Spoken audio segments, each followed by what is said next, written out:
So we've looked at how to compare fractions with each other and whether they're equivalent to each other or finding an equivalent fraction of another. Let's now look at how we actually place them correctly onto a number line. Oops, there we go.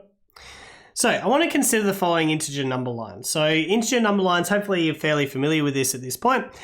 We have the negatives over to the left, the positives over to the right, 0 in the middle, at least on a horizontal number line. And these are our whole numbers. Now, in between each whole number is actually an infinite amount of values, I guess, between them.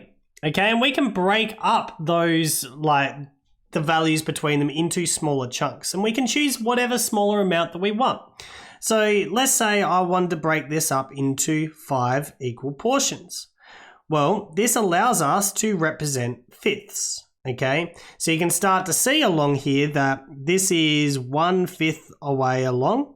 This is 2/5 away along because it's 2 equal portions to my 1. 3/5 would be here, 4/5, and then you get 5/5 or 1 whole after that. The same thing can occur in the negative direction. We've got -1/5 of the way to -1, -2/5, -3/5, and -4/5.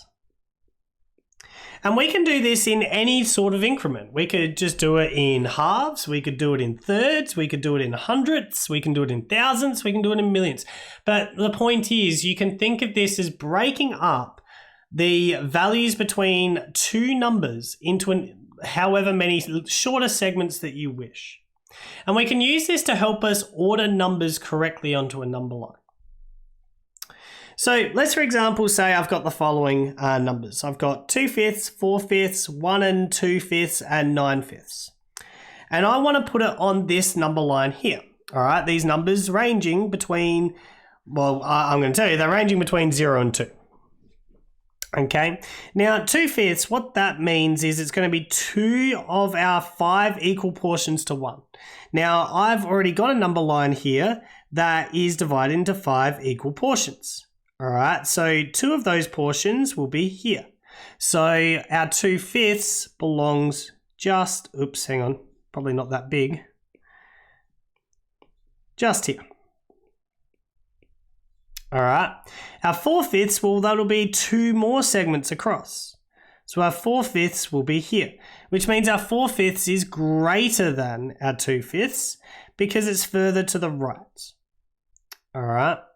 Now this 1 whole and 2/5, well, what that says is we need to go 1 whole to here, and then we need to go 2/5 of the way to 2. All right, so 2 of these equal segments to here. So when we order this number, 1 whole and 2/5 exists right here. However, 9/5, well, there's 2 ways that we can think about it. We can start at 0 and we can count 9 equal segments. So it's 5 to here, 6, 7, 8, 9, and that's where 9/5 belongs. All right, so we could record that. This is where 9/5 belong. Okay, the other way we can think about it is we could grab this 9/5, all right, this value here, and convert it into a mixed fraction. Now to convert it, we've got to think how many times does 5 go into 9, which is 1 whole, and then how many would we have left over, which is 4/5. Okay. So you can see that this is 1 whole across, and then 1, 2, 3, 4 equal segments to my 2.